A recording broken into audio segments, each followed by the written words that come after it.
ಶ್ರೀ ಗುರುಭ್ಯೋ ನಮಃ. ಹರಿ ಓಂ. ಸ್ನೇಹಿತರೆ ನಮಸ್ಕಾರ. ನಾನು ನಿಮ್ಮ ಶಶಾಂಕ್ ಭಟ್ ನಾಲ್ಕೂರು. ನಮ್ಮ ಕಮೆಂಟ್ ಬಾಕ್ಸಿನಲ್ಲಿ ಒಬ್ಬರು ಸಹೃದಯರು ಒಂದು ಪ್ರಶ್ನೆ ಕೇಳಿದ್ದಾರೆ. ನಾಮಕರಣದ ಬಗ್ಗೆ ಒಂದು ಮಾಹಿತಿಯನ್ನು ಕೊಡಬೇಕು ಅಂತ. ಬಹಳ ಉತ್ತಮವಾದಂತಹ ಪ್ರಶ್ನೆ. ಇವತ್ತಿನ ಕಾಲದಲ್ಲಿ ಹೆಚ್ಚು ಪ್ರಸ್ತುತ ಅಂತ ನಾನು ಭಾವಿಸ್ತೇನೆ. ನಮಗೆ ಭಾಗವತದ ಒಂದು ಕಥೆ ನೆನಪಾಗ್ತದೆ. ಭಾಗವತ ಪುರಾಣದಲ್ಲಿ ಅಜಮಿಳನ ಕಥೆಯನ್ನು ನಾವು ಕೇಳುತ್ತೇವೆ. ಅಜಮಿಳ ಜೀವನ ಪೂರ್ತಿ ದುರಾಚಾರದಲ್ಲಿಯೇ ಇದ್ದುಕೊಂಡು ಕಡೆಯ ಕಾಲದಲ್ಲಿ ಯಮದೂತರು ಬಂದು ಅವನ ಪ್ರಾಣ ಹರಣದಂತಹ ಸಂದರ್ಭದಲ್ಲಿ ಆ ಯಮದೂತರ ಘೋರ ರೂಪವನ್ನು ಕಂಡು ಹೆದರಿ ತನ್ನ ಮಗನನ್ನು ಕೂಗುತ್ತಾನೆ. ನಾರಾಯಣ ಅಂತ ಅವನ ಹೆಸರು. ಮಗನನ್ನು ಕೂಗಿದ ದೇವದೂತರು ಬಂದು ಯಮದೂತರನ್ನು ಓಡಿಸಿ ಆ ಅಜಮಿಳನ ಪ್ರಾಣ ಪಕ್ಷಿಯನ್ನು ಹಿಡ್ಕೊಂಡು ಹೋದ್ರು, ವೈಕುಂಠಕ್ಕೆ ಹಿಡ್ಕೊಂಡು ಹೋದ್ರು ಅಂತ ಕಥೆ ಕೇಳುತ್ತೇವೆ. ಆ ಕಥೆಯ ಹಿನ್ನೆಲೆ ಬೇರೆ ಬೇರೆ ಇದೆ. ಅದನ್ನು ಇನ್ನೊಮ್ಮೆ ಅವಕಾಶ ಇದ್ದಾಗ ಚಿಂತಿಸೋಣ. ಒಟ್ಟು ಈ ಕಥೆಯ ಸಂದೇಶ ಏನು ಕೊಡ್ತಾ ಇದೆ ಕಥೆ ಅಂತ ಕೇಳಿದ್ರೆ, ತನ್ನ ಮಗನಿಗೆ ನಾರಾಯಣ ಅಂತ ಹೆಸರಿಟ್ಟ ಕಾರಣ ಅಂತ್ಯಕಾಲದಲ್ಲಿ ಯಮದೂತರ ಭಯದಿಂದ ತನ್ನ ಮಗನನ್ನು ಕರೆದ. ಮಗನನ್ನು ಕರೆಯುವಾಗ ಅವನಿಗೆ ನಾರಾಯಣನ ಸ್ಮರಣೆ ಬಂತು, ಭಗವಂತ ನಾರಾಯಣನ ಸ್ಮರಣೆ ಬಂತು. ಆ ಸ್ಮರಣೆಗೆ ಅನುಗುಣವಾಗಿ ಭಗವಂತ ತನ್ನ ದೂತರನ್ನು ಕಳುಹಿಸಿಕೊಟ್ಟ. ಹೋಗು, ನನ್ನನ್ನು ಕರೀತಾ ಇದ್ದಾನೆ, ಅವನನ್ನು ಕರ್ಕೊಂಡು ಬನ್ನಿ ಅಂತ ಭಗವಂತ ತನ್ನ ದೂತರನ್ನು ಕಳುಹಿಸಿಕೊಟ್ಟ. ಏನು ಸಂದೇಶ ಇದೆ? ನಾವು ನಮ್ಮ ಮಕ್ಕಳಿಗೆ ಕರೆದ ತಕ್ಷಣ ಭಗವಂತನ ಸ್ಮರಣೆ ಬರತಕ್ಕಂತಹ ಹೆಸರುಗಳನ್ನು ಇಡಬೇಕು.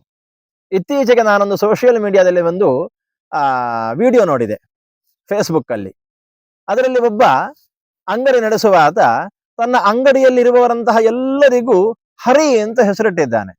ಒಬ್ಬ ಗ್ರಾಹಕ ಬಂದು ಕೇಳ್ತಾನೆ, ಏನ್ ಎಲ್ಲರನ್ನೂ ಹರಿ ಒಂದೇ ಹೆಸರಿನವರನ್ನು ಇಟ್ಕೊಂಡಿದ್ಯಲ್ವಾ ಅಂತ ಕೇಳುವಾಗ ಅವ ಹೇಳ್ತಾನೆ, ಎಲ್ಲರ ಹೆಸರು ಒಂದೇ ಅಲ್ಲ, ನಾನು ಕರೆಯುವ ಹೆಸರದು. ಯಾಕೆ ಅಂತ ಹೇಳಿದ್ರೆ ಅವರನ್ನು ಕರೆಯುವ ನೆಪದಿಂದ ನನಗೆ ಭಗವಂತನ ನಾಮಸ್ಮರಣೆ ಆದ ಹಾಗೆ ಆಗ್ತದೆ. ಅದಕ್ಕೋಸ್ಕರ ನಾನು ಅವರನ್ನೆಲ್ಲ ಹರಿ ಹರಿ ಹರಿ ಎಂಬ ಹೆಸರಿನಿಂದ ಕರೀತೇನೆ, ಅವರೆಲ್ಲರೂ ಕೂಡ ಹೋಗ್ಕೊಡ್ತಾರೆ ಅಂತ ಒಂದು ರೀಲ್ಸ್ ಮಾಡಿ ಫೇಸ್ಬುಕ್ ಅಲ್ಲಿ ಬಿಟ್ಟಿದ್ರು. ರೀಲ್ಸೋ ಸ್ಟೋರಿಯೋ ಏನು ಹೇಳ್ತಿರೋ ಅದು ಬಿಟ್ಟಿದ್ರು. ಏನು ಸಂದೇಶ ಈ ಕಥೆಯ ಹಿಂದೆ ಕೇಳಿದ್ರೆ, ನಾವಿವತ್ತು ನೋಡ್ತಾ ಇದ್ದೇವೆ, ನಮ್ಮ ಮಕ್ಕಳ ಹೆಸರು ಅದು ರೈಮ್ಸ್ ಅಲ್ಲಿ ಇರಬೇಕು, ಪ್ರಾಸಬದ್ಧವಾಗಿರಬೇಕು.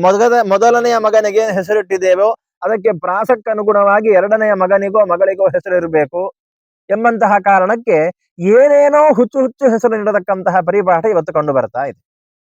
ನಮಗೆ ಧರ್ಮದಲ್ಲಿ ಶ್ರದ್ಧೆ ಇದೆ, ಜ್ಯೋತಿಷ್ಯದಲ್ಲಿ ಶ್ರದ್ಧೆ ಇದೆ, ಭಗವಂತನ ದೇವರನ್ನು ನಂಬುತ್ತಾ ಇದ್ದೇವೆ. ಜ್ಯೋತಿಷ ವಿಮರ್ಶೆ ಮಾಡುವಾಗ ನಿಮ್ಮ ಮಗನ ನಕ್ಷತ್ರ ಇದಾಗಿದೆ, ಈ ನಕ್ಷತ್ರಕ್ಕೆ ಈ ಅಕ್ಷರದಿಂದ ಹೆಸರಿಡಬೇಕು ಅಂತ ಜ್ಯೋತಿಷ್ಕರು ಸೂಚಿಸ್ತಾರೆ. ಆ ಅಕ್ಷರದಿಂದ ಹೆಸರು ಯಾವುದು ಕೂಡಿ ಬರ್ತದೆ ಅಂತ ನಮಗೆ ಹೆಸರು ಸಿಗದೆ ಹೋದಾಗ ನಾವು ಗೂಗಲ್ ಗುರುವಿನ ಸಹಕಾರವನ್ನು ಪಡ್ಕೊಳ್ತೇವೆ. ಆ ಗೂಗಲ್ ಏನೇನೋ ಹುಚ್ಚು ಹೆಸರನ್ನು ತೋರಿಸ್ತದೆ. ಅದಕ್ಕೆ ಅರ್ಥ ಇದೆಯೋ ಅದು ಅನರ್ಥಕರವಾದ ಹೆಸರೋ ಏನೋ ಬೇರೆ ವಿಷಯ. ಅಂದು ಆ ಹೆಸರನ್ನು ನಾವು ಗೂಗಲ್ ಕೊಟ್ಟಿದೆ ಹೇಳಿ ಆ ಹೆಸರನ್ನು ಇಟ್ಟು ಬಿಡುತ್ತೇವೆ. ಕೆಲವೊಮ್ಮೆ ಅರ್ಥ ಅಪಾರ್ಥ ಆಗುವುದು ಅಂತ ಕೂಡ ಉಂಟು. ಕೆಲವೊಮ್ಮೆ ದೇವರ ಹೆಸರೇ ಆಗಿದ್ರೂ ಕೂಡ ಆ ಹೆಸರನ್ನು ಕರೆಯುವಾಗ ದೇವರ ಸ್ಮರಣೆ ಬರಬೇಕಾದ್ರೆ ನಾವು ತಲೆ ಕೆಳಗೆ ಕಾಲ ಮೇಲೆ ಮಾಡಿ ಸರ್ಕಸ್ ಮಾಡತಕ್ಕಂತಹ ಪರಿಸ್ಥಿತಿ ಬರ್ತದೆ. ಅಂತಹ ಹೆಸರನ್ನೆಲ್ಲ ಇಟ್ಟು ಏನು ಪ್ರಯೋಜನ? ಇತ್ತೀಚೆಗೆ ಗುರುಗಳು ಒಮ್ಮೆ ಪತ್ರಿಕಾ ಹೇಳಿಕೆಯಲ್ಲಿ ಸಮಾಜಕ್ಕೆ ಒಂದು ಕರೆ ಕೊಟ್ಟಿದ್ರು. ನಮ್ಮಲ್ಲಿ ಬೇಕಾದಷ್ಟು ದೇವದೇವಿಯರಿದ್ದಾರೆ, ಆ ಎಲ್ಲ ದೇವದೇವತೆಯರಿಗೂ ಕೂಡ ಒಂದೊಂದು ಸಹಸ್ರನಾಮ ಅಂತ ಇದೆ. ಆ ಸಹಸ್ರನಾಮದ ಪುಸ್ತಕವನ್ನು ತೆಗೆದು ನಾವು ಓದಿದೆವು ಎಂದಾದಲ್ಲಿ ಲಕ್ಷಾಂತರ ಹೆಸರುಗಳು ನಮಗೆ ಸಿಗುತ್ತಾ ಇದ್ದಾವೆ. ಹಾಗಿರುವಾಗ ನಮ್ಮ ಮಕ್ಕಳಿಗೆ ಕರೆದ ತಕ್ಷಣ ಭಗವಂತನ ಸ್ಮರಣೆ ಬರತಕ್ಕಂತಹ ಹೆಸರು, ಆ ರೀತಿಯ ಹೆಸರನ್ನು ಇಟ್ಟೆವು ಎಂದಾದಲ್ಲಿ ನಮ್ಮ ಮಗನನ್ನೋ ಮಗಳನ್ನೋ ಕರೆದಾಗ ನಮಗೆ ದೇವರ ಸ್ಮರಣೆಯ ಜೊತೆಗೆ ಅಷ್ಟು ಕರೆದಷ್ಟು ಬಾರಿ ನಾವು ಭಗವಂತನ ಸ್ಮರಣೆ ಮಾಡಿದ ಹಾಗೆ ಆಗ್ತದೆ. ನಾನು ಇತ್ತೀಚೆಗೆ ಒಂದು ಕಡೆಗೆ ಹೋದಾಗ ಒಂದು ಮಗು ವಿಚಾರಿಸಿದೆ, ಹೆಸರೇನಮ್ಮ ಕೇಳಿದೆ. ನೈಮಿಷ್ಠಿಕಾ ಅಂತ ಹೇಳಿದ್ದವಳು. ಏನು ಈ ಹೆಸರಿಗೆ ಅರ್ಥ? ಪಾಪ ಆ ಮಗುವಿಗಂತೂ ಖಂಡಿತ ಗೊತ್ತಿಲ್ಲ. ತಂದೆ ತಾಯಿಯಲ್ಲಿ ಕೇಳುವನೋ ಅವರಿಗೂ ಗೊತ್ತಿಲ್ಲ. ಎಲ್ಲೋ ನೋಡಿದ್ರು, ಎಲ್ಲೋ ಓದಿದ್ರು. ನಿಜವಾಗಿ ಶಬ್ದ ಪ್ರಪಂಚದಲ್ಲಿ ಅಂತಹ ಒಂದು ಶಬ್ದವೇ ಇಲ್ಲ. ನೈಷ್ಠಿಕ ಎಂಬ ಶಬ್ದ ಆದರೂ ಇದೆ, ನೈಮಿಷ್ಠಿಕ ಅಂತ ಶಬ್ದ ಇಲ್ಲ. ಆದ್ರೆ ಏನೋ ಒಂದು ಹೊಸತನ ಇದೆ ಎಂಬಂತಹ ದೃಷ್ಟಿಯಿಂದ ಆ ಹೆಸರನ್ನು ತನ್ನ ಮಗುವಿಗೆ ಇಟ್ಟಿದ್ದಾರೆ. ಇದು ಒಂದು ಉದಾಹರಣೆ ಕೊಟ್ಟದ್ದಷ್ಟೇ. ಇಂತಹ ಅದೆಷ್ಟೋ ಹೆಸರುಗಳನ್ನು ನಾವು ಸಮಾಜದಲ್ಲಿ ಕಾಣ್ತಾ ಇದ್ದೇವೆ. ಆಟೋ ರಿಕ್ಷಾದ ಹಿಂದೆ ತನ್ನ ಮಕ್ಕಳ ಹೆಸರನ್ನು ಆಟೋ ಓಡಿಸುವವರು ಬರೆದಿರ್ತಾರೆ. ಅದನ್ನು ಓದುವಾಗ ಬಹಳ ಖೇದ ಉಂಟಾಗಿದೆ. ಏನಪ್ಪಾ ಹೆಸರು, ಎಂತಹ ಹೆಸರಿಟ್ಟಿದ್ದಾರೆ. ಒಬ್ಬ ತನ್ನ ಮಗನಿಗೆ, ಮೊದಲನೇ ಮಗನಿಗೆ ಉತ್ತಮ ಅಂತ ಹೆಸರಿಟ್ಟ. ಎರಡನೇದ್ದು ಗಂಡು ಮಗುವಾಯಿತು. ಏನು ಹೆಸರಿಡಬೇಕು ಅಂತ ಗೊತ್ತಾಗ್ಲಿಲ್ಲ. ಅದಕ್ಕೆ ರೈಮ್ಸ್ ಆಗಿರಬೇಕು, ಪ್ರಾಸಬದ್ಧವಾಗಿರಬೇಕು. ಅವ ಉತ್ತಮ, ಇವ ಅಧಮ ಅಂತ ಹೆಸರಿಟ್ಟ. ಅಧಮ ಶಬ್ದಕ್ಕೆ ಅರ್ಥ ಏನು? ಕೆಳಮಟ್ಟದ್ದು ಅಂತ ಅರ್ಥ, ಕೆಳಗೆ ಬಿದ್ದದ್ದು ಅಂತ ಅರ್ಥ. ಆ ರೀತಿಯ ಹೆಸರನ್ನು ಮಕ್ಕಳಿಗೆ ಕೇವಲ ಪ್ರಾಸದ ಭಾವದಿಂದ ಇಡ್ತಾರೆ. ನಮಗೆ ಪ್ರಾಸ ಮುಖ್ಯ ಅಲ್ಲ, ಸಂಸಾರದ ತ್ರಾಸವನ್ನು ಪರಿಹರಿಸಿಕೊಳ್ಳುವುದು ಮುಖ್ಯವಾದದ್ದು. ಅದಕ್ಕೋಸ್ಕರ ಭಗವಂತನ ಸ್ಮರಣೆ, ದೇವರ ಸ್ಮರಣೆ ನಿರಂತರ ನಡೆಯಬೇಕಾದದ್ದು ಅತ್ಯಂತ ಮುಖ್ಯವಾದದ್ದು. ಕರೆದ ತಕ್ಷಣ ಮನಸ್ಸಿಗೆ ಮುದ ನೀಡತಕ್ಕಂತಹ ಹೆಸರಾಗಬೇಕು. ಶಾಸ್ತ್ರ ಇನ್ನೂ ಆಳವಾಗಿ ಹೋಗ್ತದೆ.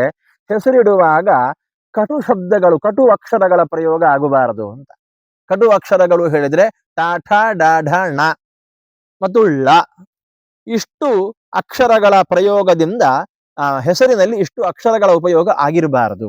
ಅಂತಹ ಮೃದುವಾದಂತಹ, ಮೈ ಮನಸ್ಸಿಗೆ ಮುದ ನೀಡುವಂತಹ, ಉಚ್ಚರಿಸಿದ ತಕ್ಷಣ ದೇವರ ಸ್ಮರಣೆ ಬರತಕ್ಕಂತಹ ಯಾವ ದೇವರು, ನೀವು ನಂಬತಕ್ಕಂತಹ ಯಾವ ದೇವರು ಆಗಬಹುದು. ಅಂದು ದೇವರ ಸ್ಮರಣೆ ಬರತಕ್ಕಂತಹ ಸುಲಲಿತವಾದಂತಹ, ಸುಲಭವಾದಂತಹ ಹೆಸರನ್ನು ಮಕ್ಕಳಿಗೆ ಇಡಬೇಕು ಅಂತ ಶಾಸ್ತ್ರ ನಿರ್ಣಯವನ್ನು ಮಾಡಿದೆ. ಆ ರೀತಿಯಲ್ಲಿ ನಮ್ಮ ಮಕ್ಕಳಿಗೆ ನಾಮಕರಣ ಸಂಸ್ಕಾರ ಅಂತ ಹೇಳತಕ್ಕಂತಹದ್ದು ಕೇವಲ ಸಮಾಜದಲ್ಲಿ ನಮ್ಮನ್ನು ಗುರುತಿಸಿಕೊಳ್ಳಿಕ್ಕೆ ಅಥವಾ ಒಬ್ಬ ವ್ಯಕ್ತಿಯನ್ನು ಕರೀಲಿಕ್ಕೋಸ್ಕರ, ನಾಳೆ ನನ್ನ ಮಗನನ್ನು ಯಾರಾದರೂ ಕರಿಬೇಕಾದ್ರೆ ಹೇಗೆ ಕರಿಬೇಕು, ಅದಕ್ಕೊಂದು ಹೆಸರಿಡುವ ಎಂಬ ರೀತಿಯಲ್ಲಿ ಹೆಸರಿಡತಕ್ಕಂತಹದ್ದಲ್ಲ. ಇಡುವತಕ್ಕಂತಹ ಹೆಸರಿನಿಂದ ಅವನ ಭವಿಷ್ಯ ರೂಪುಗೊಳ್ಳಬೇಕು, ಅಥವಾ ಅವನ ಭವಿಷ್ಯ ಎಂತಹದ್ದು ಅಂತ ಮೊದಲೇ ಯೋಚಿಸಿಕೊಂಡು ಅದಕ್ಕೆ ತಕ್ಕುದಾದಂತಹ ಹೆಸರನ್ನು ಇಡಬೇಕು. ಹಿಂದಿನ ಕಾಲದಲ್ಲಿ ಈ ರೀತಿಯ ವ್ಯವಸ್ಥೆ ಇತ್ತು. ಪ್ರಾಚೀನ ಕಾಲದಲ್ಲಿ ಒಂದು ಮಗುವಿಗೆ ಹುಟ್ಟುವಾಗಲೇ ಹಣೆಯಲ್ಲಿ ತಿಲಕದಂತೆ ಏನಾದರೂ ಕಂಡು ಬಂದ್ರೆ ಅವನಿಗೆ ಕೃಷ್ಣ ತಿಲಕ, ಕೆಂಪು ಬಣ್ಣದ ತಿಲಕ ಇತ್ತು, ರಕ್ತ ತಿಲಕ, ಈ ರೀತಿಯ ಹೆಸರಿಡ್ತಾ ಇದ್ರು. ಪಾಂಡುರಾಜ, ಪಾಂಡವರ ತಂದೆ, ಹುಟ್ಟುವಾಗಲೇ ಪಾಂಡು ರೋಗದಿಂದ ಬಳಲ್ತಾ ಇದ್ದ, ಅವನಿಗೆ ಅದೇ ಹೆಸರು, ಪಾಂಡು ಎಂಬುದಾಗಿಯೇ ಹೆಸರು. ವಿದುರ, ಹುಟ್ಟುವಾಗಲೇ ಮಹಾಜ್ಞಾನಿ ಅಂತ ಕರೆಸಿಕೊಂಡು ಹುಟ್ಟಿದವ, ಅವನಿಗೆ ವಿದುರ ಎಂಬುದಾಗಿ. ವಿದು ಅಂದ್ರೆ ಜ್ಞಾನ, ಜ್ಞಾನದ ಜೊತೆಗೆ ರಮಿಸುವವನಾದ ಕಾರಣ ಅವನಿಗೆ ವಿದುರ ಎಂಬ ಹೆಸರನ್ನಿಟ್ಟರು. ಧೃತರಾಷ್ಟ್ರ, ರಾಷ್ಟ್ರವನ್ನು ಧರಿಸಿಕೊಂಡು ರಾಜ್ಯಭಾರವನ್ನು ಮಾಡತಕ್ಕಂತಹವನು ಎಂಬಂತಹ ಯೋಗ ಭಾಗ್ಯವನ ಕುಂಡಲಿಯಲ್ಲಿ ಇದ್ದ ಕಾರಣ ಅವನಿಗೆ ಧೃತರಾಷ್ಟ್ರ ಅಂತ ಹೆಸರಿಟ್ಟು. ಕೌರವ, ದುರ್ಯೋಧನ, ಅವನು ಹುಟ್ಟುವಾಗ ತೋಳಗಳು ಗೀಳಿಟ್ಟವಂತೆ, ಕೌ ಎಂಬುದ ಗೀಳಿಟ್ಟವು, ಅದಕ್ಕೆ ಅವರಿಗೆ ಕೌರವ ಅಂತ ಹೆಸರಿಟ್ಟು. ಏನೇ ಇರಲಿ ಅಂತ ಅವರಿಗೆ ಇಡತಕ್ಕಂತಹ ಹೆಸರು ಅದು ದೇವರ ದಯೆಯಿಂದ ಮುಂದೆ ಅವರ ಭವಿಷ್ಯವನ್ನು ರೂಪಿಸ್ತದೆ. ಸುಮ್ಮನೆ ಕರೀಲಿಕ್ಕೋಸ್ಕರ ಹೆಸರಲ್ಲ, ಸಂಸ್ಕಾರ ರೂಪುಗೊಳ್ಳುವುದಕ್ಕೋಸ್ಕರ ಹೆಸರನ್ನು ಇಡಬೇಕು. ಆ ನಿಟ್ಟಿನಲ್ಲಿ ನಾಮಕರಣ, ನಾವಿವತ್ತು ಆಂಗ್ಲ ಪದ್ಧತಿಯಲ್ಲಿ ನೇಮಿಂಗ್ ಸೆರೆಮನಿ ಅಂತ ಸ್ಟೈಲ್ ಆಗಿ ಕರೀತೇವೆ. ವಸ್ತುತಸ್ತು ಅದು ನಾಮಕರಣ. ನಾಮಕರಣ ಅಂತ ಹೇಳತಕ್ಕಂಥದ್ದು ಸುಮ್ಮನೆ ಒಂದು ಸಭೆ ಸಮಾರಂಭ ಅಲ್ಲ. ನಾಮಕರಣ ಅಂತ ಹೇಳುವಂತಹದ್ದು ಅದು ಒಂದು ಸಂಸ್ಕಾರ. ಶಿಶುವಿನ ವ್ಯಕ್ತಿತ್ವವನ್ನು ರೂಪಿಸುವಲ್ಲಿ ಮಹತ್ತರ ಪಾತ್ರ ವಹಿಸತಕ್ಕಂತಹ ಒಂದು ಸಂಸ್ಕಾರ.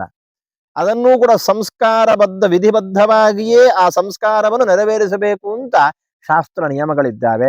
ಆ ನಿಯಮಗಳಿಗನುಗುಣವಾಗಿ ಕುಲದೇವರನ್ನು, ಗ್ರಾಮದೇವರನ್ನು ಇತ್ಯಾದಿಗಳನ್ನೆಲ್ಲ ಏನನ್ನೆಲ್ಲ ಹೇಳ್ತಾರೋ ಅವುಗಳನ್ನೆಲ್ಲ ಸ್ಮರಿಸಿಕೊಂಡು ಒಂದು ಉತ್ತಮವಾದ ಹೆಸರನ್ನು ಮಗುವಿಗೆ ಇಟ್ಟೆವು ಎಂದಾದಲ್ಲಿ ಆ ವಿಧಿಬದ್ಧವಾಗಿ ಇಟ್ಟಂತಹ ಹೆಸರು ಮಗುವಿನ ಭವಿಷ್ಯವನ್ನು ರೂಪಿಸ್ತದೆ ಅಂತ ಶಾಸ್ತ್ರಗಳು ನಿರ್ಣಯ ಮಾಡಿದ್ದಾವೆ.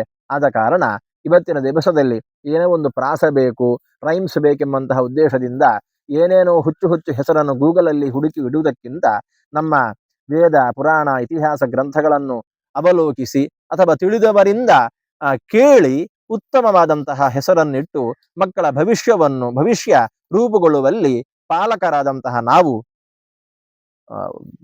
ಆ ನಿಟ್ಟಿನಲ್ಲಿ ಯೋಚಿಸುವ ಅಂತ ಹೇಳ್ತಾ ನಿಮ್ಮ ಪ್ರಶ್ನೆಗೆ ಉತ್ತರಿಸಿದ್ದೇನೆ ಅಂತ ಭಾವಿಸ್ತಾ ನನ್ನ ಮಾತನ್ನು ಮುಗಿಸ್ತೇನೆ. ಧನ್ಯವಾದಗಳು.